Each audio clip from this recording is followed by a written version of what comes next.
Hello students, हम पढ़ रहे थे chapter 5 work and energy.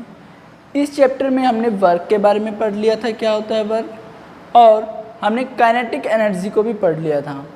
Kinetic energy का एक्सप्रेशन भी हमने अच्छे से समझा था, और हमने कल ये देखा था कि जो काइनेटिक एनर्जी होती है उसका जो एक्सप्रेशन है वो तो हमने डिफ़ाइन किया था कि जो काइनेटिक एनर्जी उसको हम ई के से रिप्रेजेंट करते हैं, and kinetic energy is equal to half m v square. M जो है मास होता है ऑब्जेक्ट का, और वी जो है वेलोसिटी होती है ऑब्जेक्ट की, जिस वेलोसिटी से वो मूव कर रही होती है, ठीक है। और यहाँ पर हमने ये बताया था कल कि जो काइनेटिक एनर्जी है वो डायरेक्टली प्रोपोर्शन होती है मास ऑफ द ऑब्जेक्ट के, और काइनेटिक एनर्जी डायरेक्टली प्रोपोर्शन होती है वेलोसिटी के स्क्वायर के, ठीक है। ये दोनों चीज़ें हमने कल पढ़ ली थी। और एक हमने इसमें वर्क एनर्जी थ्योरम भी पढ़ी थी। क्या पढ़ा था कल हमने इसमें? एक वर्क एनर्जी थ्योरम। और इस थ्योरम के अकॉर्डिंग हमने क्या कहा था कि जो वर्क डन होता है वो किसके इक्वल होगा? वो चेंज इन काइनेटिक एनर्जी के इक्वल होगा। Work done is equal to change in kinetic energy. और ये वर्क डन कौन सा वर्क डन होगा? जब मान लो कोई ऑब्जेक्ट है हमारे पास, ये वाली ऑब्जेक्ट, ठीक है, और ये किसी न किसी वेलोसिटी के साथ मूव कर रही है। मास इसका कोई भी m मान लिया हमने, और ये वेलोसिटी u से मूव कर रही है स्टार्टिंग में। फिर इसके ऊपर कोई फोर्स लगाता है, कोई एजेंट है वो फोर्स लगा रहा है इसके ऊपर, और ये उस डायरेक्शन में मूव कर रहा है वेलोसिटी v के साथ, ठीक है। तो जब इनिशियल वेलोसिटी u थी, फाइनल वेलोसिटी v होगी। अब उसके बाद देखो, अगर पहले मास भी हमारे पास वेलोसिटी भी है तो उसके अकॉर्डिंग काइनेटिक एनर्जी निकलेगी। फिर हमारे पास फाइनल वेलोसिटी आई, उसके अकॉर्डिंग काइनेटिक एनर्जी, यानी कि हमारे पास एक इनिशियल काइनेटिक एनर्जी होगी, एक फाइनल काइनेटिक एनर्जी होगी। तो जो अब फोर्स लगाने हैं हम, और फोर्स लगाने के बाद डिस्प्लेसमेंट भी हो रही है क्योंकि वेलोसिटी आ रही है उसके पास, तो फोर्स लगाने के साथ डिस्प्लेसमेंट हो रही है, उसको हम क्या बोलते हैं? वर्क डन बोलते हैं। तो जो वो वर्क डन हो रहा है वो किस में चेंज हो रहा है? उसके काइनेटिक एनर्जी में। जितना काइनेटिक एनर्जी में चेंज हो रहा है उतना ही उसके ऊपर वर्क किया जा रहा है, ठीक है। क्योंकि हमें यहाँ पर डिस्प्लेसमेंट नहीं दे रखी। अगर डिस्प्लेसमेंट दे रखी होती तो हम फोर्स मल्टीप्लाई डिस्प्लेसमेंट करके वर्क डन निकाल लेते हैं, लेकिन हमें यहाँ पर डिस्प्लेसमेंट की बजाय वेलोसिटी दी हुई है कि वो कितनी वेलोसिटी गेन कर लेता है। और वेलोसिटी गेन करने के बाद वेलोसिटी का रिलेशन हम काइनेटिक एनर्जी से जानते हैं, तो चेंज इन काइनेटिक एनर्जी किसके इक्वल हो जाएगा? वर्क डन के इक्वल हो जाता है। ये हमारा वर्क एनर्जी थ्योरम के अकॉर्डिंग है, ठीक है। आज हम न्यूमेरिकल्स करते हैं, और न्यूमेरिकल्स फर्स्ट न्यूमेरिकल हम करेंगे। फर्स्ट न्यूमेरिकल हम बिल्कुल बेसिक से स्टार्ट करेंगे और फिर हम हाई लेवल्स के न्यूमेरिकल्स तक जाएंगे, ठीक है। और आपने इनको अच्छे से समझने की कोशिश करनी है। जैसे फर्स्ट न्यूमेरिकल की बात करते हैं हम। फर्स्ट न्यूमेरिकल क्या दिया हुआ है? हम करेंगे न्यूमेरिकल्स। न्यूमेरिकल्स कर रहे हैं। फर्स्ट न्यूमेरिकल देखो क्या कह रहा है। फर्स्ट न्यूमेरिकल के according an object of mass 40 kg, कोई ऑब्जेक्ट है जिसका मास 40 kg है, इज मूविंग, वो मूव कर रही है विद अ वेलोसिटी, वेलोसिटी के साथ। कितनी वेलोसिटी है? ऑफ 15 मीटर पर सेकेंड, ठीक है। Find its kinetic energy. आपने क्या है, इसकी क्या निकालनी है? काइनेटिक एनर्जी निकालनी है। Find its kinetic energy. तो देखो, अब आपके पास क्या है? कोई ऑब्जेक्ट है जिसका मास कितना दिया हुआ है? 40 kg दिया हुआ है, ठीक है। और वेलोसिटी कितनी दे रखी है? वेलोसिटी दे रखी है 15 मीटर पर सेकेंड। आपने निकालना क्या है? काइनेटिक एनर्जी निकालना है। तो जब आप इस न्यूमेरिकल का सॉल्यूशन करोगे, देखो सबसे पहले आपने लिखना है कि गिवन क्या क्या आपके पास जो दे रखा है, पहले वो लिख लीजिए। जैसे दिया हुआ है मास ऑफ द ऑब्जेक्ट, मास दे रखा है।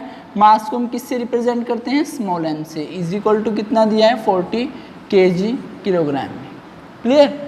उसके बाद आपको वेलोसिटी दे रखी है, वेलोसिटी दे रखी है आपको। वेलोसिटी को हम रिप्रेजेंट करते हैं v से जनरली, और कितनी दे रखी है? 15 मीटर पर सेकेंड। टू फाइंड, निकालना क्या है आपने वो लिख लेना है। टू फाइंड आपने निकालना है जी kinetic energy. Kinetic energy, kinetic energy को आप ई के से रिप्रेजेंट करते हो, तो आपने ये क्या करना है, निकालनी है, फाइंड आउट करनी है। अब देखो आपको क्या पता है, काइनेटिक एनर्जी का फॉर्मूला पता है आपको, तो आप लिखोगे कि kinetic energy is equal to half m और वेलोसिटी का स्क्वायर। क्लियर। अब देखो हाफ तो एज इट इज एक न्यूमेरिकल कांस्टेंट वैल्यू है ये। मास कितना दिया हुआ है 40 kg, तो आपने 40 लिखना है, इनटू वेलोसिटी कितनी है 15 मीटर पर सेकेंड, और इसका स्क्वायर आपने लेना है, वेलोसिटी का स्क्वायर चाहिए आपको। अब आप यहाँ से देखो 40 और 2, जब आप 40 को 2 से डिवाइड करोगे कितना आ जाएगा 20 मल्टीप्लाई 15 का स्क्वायर। अब आपको स्क्वायर आते होंगे, 15 का स्क्वायर होता है 225। ठीक है, जब आप 20 की 225 से मल्टीप्लाई करते हो तो ये आ जाता है आपके पास 4500, और एनर्जी की यूनिट किसमें आती है, जूल। देखो जब आपके पास मास किलोग्राम में होगा और वेलोसिटी मीटर पर सेकंड में होगा, ये दोनों क्या एसआई यूनिट है, मास की एसआई यूनिट किलोग्राम है, वेलोसिटी की एसआई यूनिट मीटर पर सेकंड है, तो जो काइनेटिक एनर्जी है उसकी भी एसआई यूनिट ही आएगी। तो एसआई यूनिट कितनी आ जाएगी 4500 जूल। ठीक है, तो kinetic energy is equal to कितनी आ रही है आपके पास 4500 जूल। ठीक है, अब यहाँ पर देखो जैसे हमारे पास ग्राम किलोग्राम होता है, ऐसे ही जूल से हम किलो जूल भी कन्वर्ट करते हैं। ऐसा यूनिट बेशक जूल है, लेकिन अब हम इतनी बड़ी वैल्यू बोलने की बजाय कि हम बोल रहे हैं 4500 जूल हम बोल रहे हैं या फिर 4500 जूल हम बोल रहे हैं, उसके अकॉर्डिंग अगर हम बोलना यहाँ पर क्या बोल दें कि किलो जूल में अगर एनर्जी बोल देते हैं, तो उसको किस तरीके से करेंगे। देखो अगर कहीं पर ये लगाओ ना, जैसे किलो जूल लिखा है, किलो का मतलब क्या होता है, उसके साथ में 1000 मल्टीप्लाई है ऑलरेडी। ठीक है, तो वो 1000 जूल के इक्वल है, यानी कि कहने का मतलब ये है कि 1 kilo joule is equal to किसके होता है 1000 जूल के इक्वल होता है। यानी ये के जो रिप्रेजेंट कर रहा है किलो को, इसकी जगह हम 1000 लिख सकते हैं।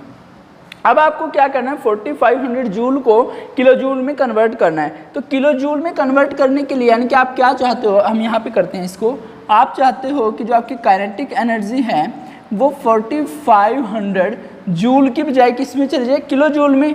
अगर आप यहाँ पर किलो जूल लिखोगे तो इस किलो का मतलब क्या है यहाँ पर कि आपने 1000 मल्टीप्लाई किया है, तभी तो वो जूल में रहेगा। आपने क्या किया, जो यहाँ पर 4500 जूल था इसको आपने मल्टीप्लाई कर दिया 1000 से, और फिर अगर आप मल्टीप्लाई कर रहे हो, अब हमारे आंसर तो इतना ही आ रहा है, अगर मल्टीप्लाई कर रहे हो तो उसी चीज़ से आप डिवाइड कर देते हो तो कोई फ़र्क नहीं पड़ेगा, क्योंकि 1000 से 1000 काटोगे आप तो यहाँ पर 4500 ही बचेगा। ठीक है, तो ये आपका देखो जूल में था 4500 जूल, आपने क्या किया सिर्फ 1000 से मल्टीप्लाई और 1000 से डिवाइड कर दिया, तो उसकी यूनिट में अभी तक कोई चेंज नहीं आया, वो एज इट इज़ रहा। क्लियर। अब आप ये देखो इस 1000 को तो हम क्या कन्वर्ट कर सकते हैं, हमें पता है कि 1000 जूल किसके इक्वल है 1 किलो जूल के, तो यहाँ पर आप लिखोगे किलो जूल।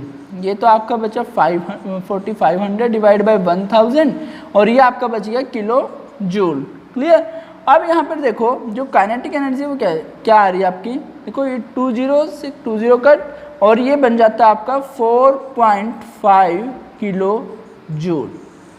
ठीक है, तो आपका आंसर आ रहा था 4500 जूल, ये भी सही है। अगर किलो जूल में आप लिखोगे तो आएगा 4.5 किलो जूल, इतनी काइनेटिक एनर्जी उस ऑब्जेक्ट के पास है। ठीक है, तो आपके पास मास दे रखा था ऑब्जेक्ट का 40 kg एंड वेलोसिटी दे रखी थी 15 मीटर पर सेकेंड, और काइनेटिक एनर्जी निकालनी थी। तो काइनेटिक एनर्जी का डायरेक्ट फॉर्मूला आपने लगाया, हाफ mv² होता है ये, और मास दिया हुआ है, वेलोसिटी दी हुई है, आपने सोल्व करके आंसर निकाला 4500 जूल। किलो जूल में कन्वर्ट करने के लिए ये प्रोसेस है, और आंसर आ जाता है 4.5 किलो जूल। ठीक है, डायरेक्ट आपने क्या करना है, जूल से किलो जूल बनाने के लिए बस यहाँ पर जूल की बजाय किलो जूल लिखो, और जो यहाँ पर वैल्यू है उसको 1000 से डिवाइड कर दो, आपका आंसर किलो जूल में आ जाएगा। अब हम नेक्स्ट न्यूमेरिकल देखते हैं। तो होप आपको ये न्यूमेरिकल अच्छे से समझ में आ गया होगा। ठीक है, और बस आपने कन्वर्जन्स ध्यान रखने हैं। जो यूनिट्स दे रखी है, जैसे SI यूनिट अगर दे रखी है तो आंसर आपका SI यूनिट में ही आएगा, जूल। अब आपको एनर्जी के SI यूनिट पता है कि जूल होती है, ठीक है। तो अगर जो मास है या वेलोसिटी है वो अगर जूल में नहीं दे रखे हैं, उनके SI यूनिट नहीं दे रखे, तो पहले आप SI यूनिट में कन्वर्ट करें ताकि आपकी जो एनर्जी आए फाइनली वो SI यूनिट जूल में ही आ जाए, ठीक है। तो आपने क्या करना है, यूनिट्स का ध्यान रखना है और उनको कन्वर्ट करना है। अब हम नेक्स्ट न्यूमेरिकल करते हैं, सेकंड न्यूमेरिकल। सेकंड न्यूमेरिकल दिया हुआ है, एक कार एंड ए ट्रक। एक कार है और एक ट्रक है, are moving with the speed of, are moving with a speed of 30 meter per second, speed of 30 meter per second in the same direction, in the same direction, direction same है, यानी कि car है और एक truck है, दोनों move कर रहे हैं, स्पीड कौन सी है, 30 मीटर पर सेकेंड स्पीड से, और एक ही डायरेक्शन में मूव कर रहे हैं। And if there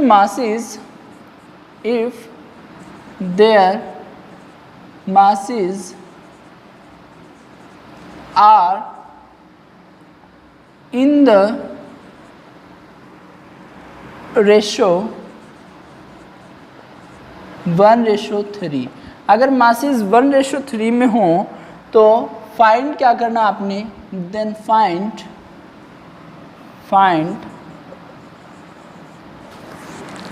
the ratio of there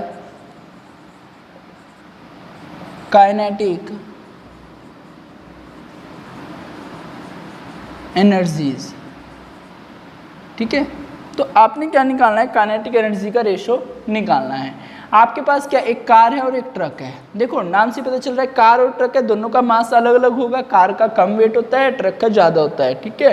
तो मास तो इन दोनों के अलग अलग हो गए, लेकिन क्या है, दोनों के दोनों एक ही स्पीड से मूव कर रहे हैं, और स्पीड कितनी है, 30 मीटर पर सेकेंड की स्पीड है, और सेम डायरेक्शन में ही मूव कर रहे हैं।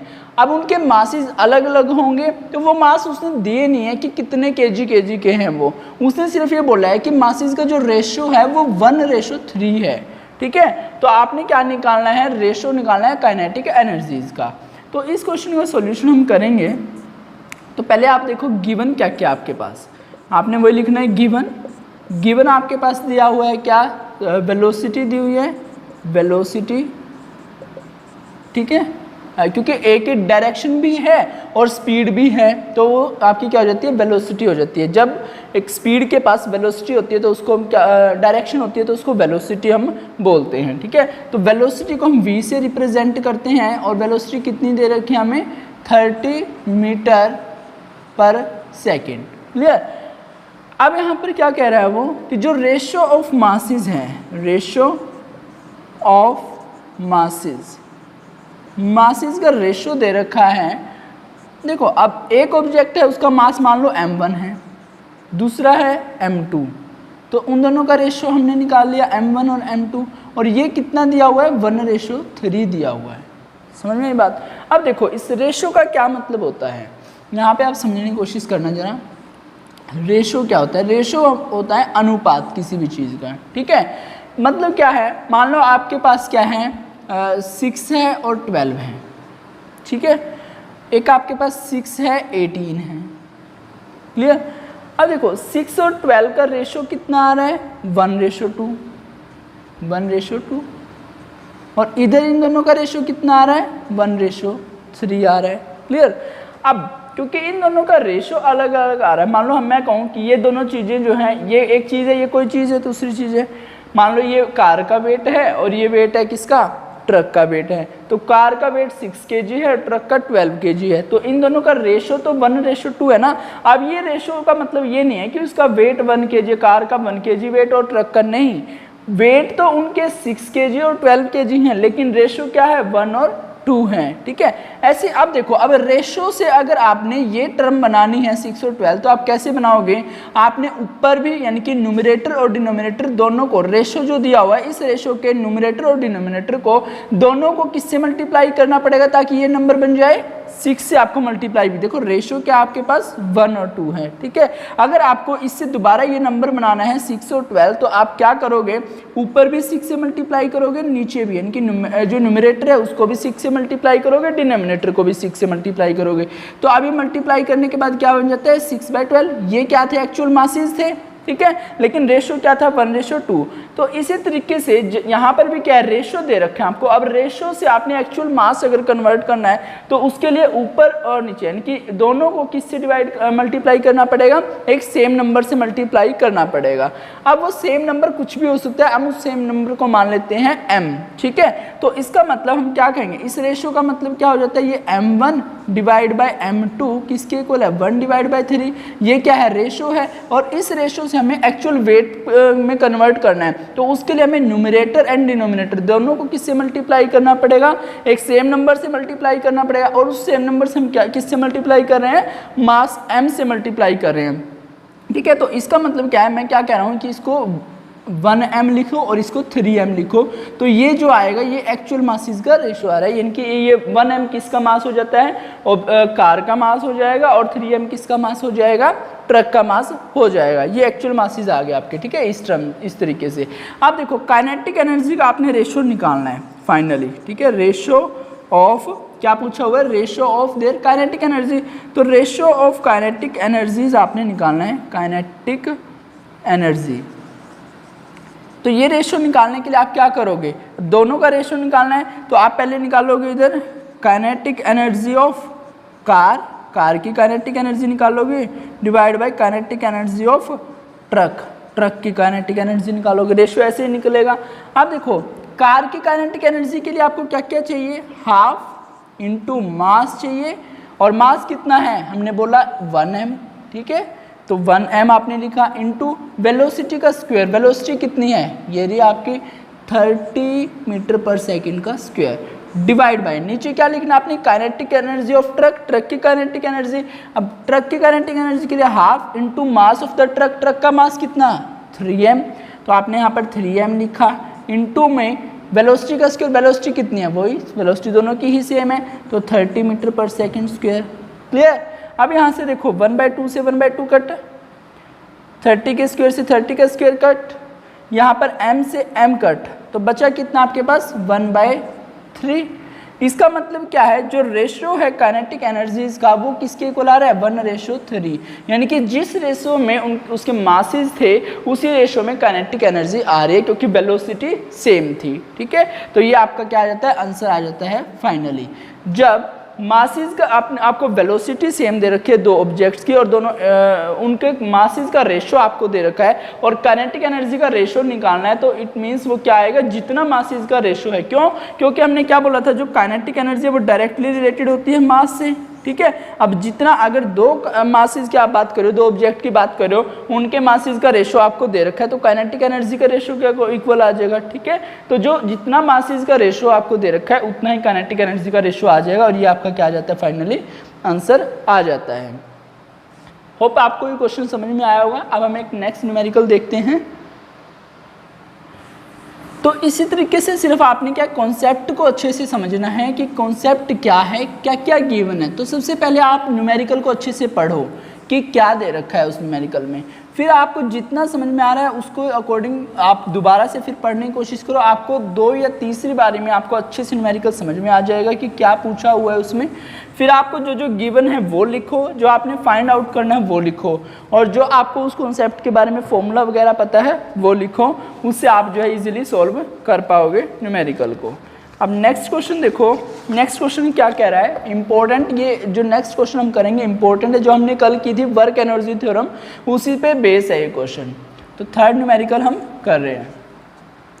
ये कह रहा है a force applied on a body, a force applied on a body एक बॉडी के ऊपर फोर्स लगाया गया है, body of mass 2 kg, of mass 2 kg for 5 seconds. Clear?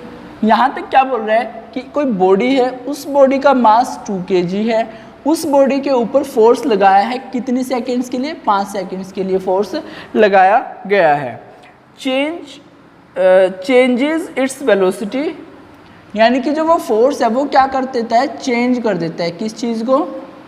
उस बॉडी की वेलोसिटी को। चेंजेस इट्स वेलोसिटी, वेलोसिटी को चेंज कर रहा है फ्रॉम 10 to 20 मीटर पर सेकेंड, फ्रॉम 10 मीटर पर सेकेंड टू 20 मीटर पर second. Find the work done, find the work done. अब आपने क्या निकालना है? वर्क डन निकालना है। क्लियर? अब देखो क्या कह रहा है ये न्यूमेरिकल कि कोई ऑब्जेक्ट है, कोई बॉडी है, मान लो ये हमारे पास कोई बॉडी है, ठीक है, इसका मास दिया हुआ है 2 kg। क्लियर? इसके ऊपर कोई एजेंट है, कोई फोर्स लगा रहा है F, ठीक है। वो फोर्स जो है, पहले जो ये बॉडी थी, पहले ऑलरेडी ये मूव कर रही थी 10 मीटर पर सेकेंड से, ठीक है। ये इनिशियल वेलोसिटी है, तो इनिशियल वेलोसिटी को हम u से रिप्रेजेंट कर देते हैं। लेकिन फोर्स लगाने के बाद वो वेलोसिटी कितनी हो जाती है? फाइनल वेलोसिटी 20 मीटर पर सेकेंड हो जाती है, बढ़ जाती है वेलोसिटी, ठीक है। अब कितनी देर के लिए फोर्स लगाया, चाहे वो 5 सेकंड के लिए हो, 10 सेकंड के लिए हो, 1 मिनट के लिए हो, 2 मिनट के लिए, कोई मैटर नहीं करता। चाहे 1 सेकंड के लिए फोर्स लगाया हो, हमें सिर्फ वेलोसिटी से लेना देना है कि कितना चेंज वेलोसिटी में हो रहा है। अब फाइनली हमें निकालना क्या है? वर्क डन निकालना है, ठीक है, वर्क डन निकालना है। लेकिन हमें पता है कि जो वर्क डन होता है उसका क्या फॉर्मूला होता है? उसका फॉर्मूला, अगर जिस डायरेक्शन में फोर्स लगाया उसी डायरेक्शन में डिस्प्लेसमेंट हो, तब वर्क का फॉर्मूला क्या होता है? फोर्स इनटू डिस्प्लेसमेंट, ये फॉर्मूला होता है। अब ना तो हमें फोर्स की वैल्यू दे रखी, कितना फोर्स है हमें नहीं पता कितना फोर्स है, और ना ही हमें डिस्प्लेसमेंट की वैल्यू दी कि कितनी डिस्प्लेसमेंट हो रही है। तो अब हमारे लिए वर्क डन निकालना एक चुनौती बन जाता है कि कैसे निकालने वर्क डन को। क्यों? ना तो हमें फोर्स की वैल्यू, उसने ये बोला कि सिर्फ एक फोर्स अप्लाई किया है, और वो फोर्स क्या कर देता है? उसकी वेलोसिटी को 10 मीटर से 20 मीटर में कन्वर्ट कर देता है, चेंज कर देता है। अब ना तो फोर्स दिया ना डिस्प्लेसमेंट दी, तो हम यहाँ से तो वर्क डन निकाल नहीं सकते इस फॉर्मूले से। तो अब हमने कल पढ़ा था वर्क एनर्जी थ्योरम, कल क्या पढ़ा था हमने? वर्क एनर्जी थ्योरम पढ़ी थी। अब वर्क एनर्जी थ्योरम क्या कहती है? देखो, work energy theorem, work energy theorem कल हमने पढ़ी थी। इस वर्क एनर्जी थ्योरम में देखो क्या था? देखो, ये कोई ऑब्जेक्ट है जिसका मास 2 kg है, ये मूव कर रही है u वेलोसिटी के साथ 10 मीटर पर सेकेंड। अब इस बॉडी के ऊपर इसकी कोई ना कोई काइनेटिक एनर्जी है, क्योंकि मास भी है, उसके पास वेलोसिटी भी है, तो उसके पास कोई ना कोई काइनेटिक एनर्जी है उस टाइम पे। लेकिन कोई फोर्स उसके ऊपर लगा दिया जाता है, और वो फोर्स क्या करता है? उसकी वेलोसिटी को 20 मीटर पर सेकेंड बना देता है, यानी कि 10 से 20 में चेंज कर देता है। अब यानी कि वेलोसिटी में चेंज हो रहा है, वेलोसिटी में चेंज, यहाँ पर भी कोई ना कोई, अब वेलोसिटी बढ़ गई तो काइनेटिक एनर्जी भी चेंज होएगी। अब पहले कुछ काइनेटिक एनर्जी थी, अब कुछ काइनेटिक एनर्जी हो रही है। तो जो यहाँ पर फोर्स लगा है, वो फोर्स क्या कर रहा है? इसकी काइनेटिक एनर्जी को चेंज कर रहा है, ठीक है। तो इसका मतलब क्या है? जो यहाँ पर इस फोर्स ने वर्क किया है, वो किस में कन्वर्ट हो रहा है? Change in the kinetic energy. इसकी काइनेटिक एनर्जी को चेंज करने में ही पूरे का पूरा फोर्स लग रहा है, और उसी को हम बोलते हैं वर्क डन। तो यहाँ पर जो वर्क एनर्जी थ्योरम के अकॉर्डिंग क्या होगा? जो वर्क डन होगा, वर्क डन, ये किसके इक्वल हो जाएगा? Change in the kinetic energy, change in the kinetic energy, kinetic energy में चेंज के इक्वल हो जाएगा। क्लियर? ये बात समझ आ गई आपको? अब आपने क्या करना है? चेंज इन काइनेटिक एनर्जी निकालना है आपने, वर्क, फाइनली तो वर्क डन निकालना है। अगर आप क्या करते हो? चेंज इन काइनेटिक एनर्जी निकाल लेते हो, तो वो आपका वर्क डन के इक्वल हो जाएगा।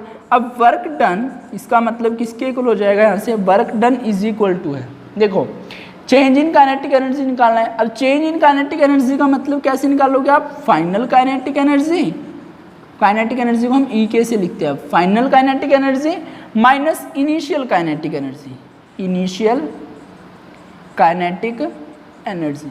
क्लियर। अब फाइनल काइनेटिक एनर्जी कैसे निकालोगे, हाफ, अब देखो ऑब्जेक्ट एक ही है तो उसका मास भी सेम रहेगा, तो half into m mass into velocity का स्क्वायर, तो फाइनल वेलोसिटी कितनी है v 20 मीटर पर सेकंड स्क्वायर, तो 20 मीटर पर सेकंड स्क्वायर का, ठीक है। उसके बाद 20 मीटर पर सेकंड इसका स्क्वायर लेना था आपने। इनिशियल वेलोसिटी के लिए भी देखो half as it is, formula वही रहेगा, मास तो सेम ही है ऑब्जेक्ट का, कोई चेंज नहीं हो रहा मास में, सिर्फ वेलोसिटी में चेंज हो रहा है। इनिशियल वेलोसिटी कितनी थी 10, हमने फाइनल तो यहाँ पे बता दी, अब 10 इनिशियल बतानी है, तो इनिशियल कितनी है 10 मीटर पर सेकंड, तो इसका स्क्वायर लेना है। अब यहाँ पर देखो आप मास कितना दिया हुआ है 2 kg, तो आप इस m की जगह क्या लिखोगे 2, इधर भी मास कितना है 2 है। क्लियर।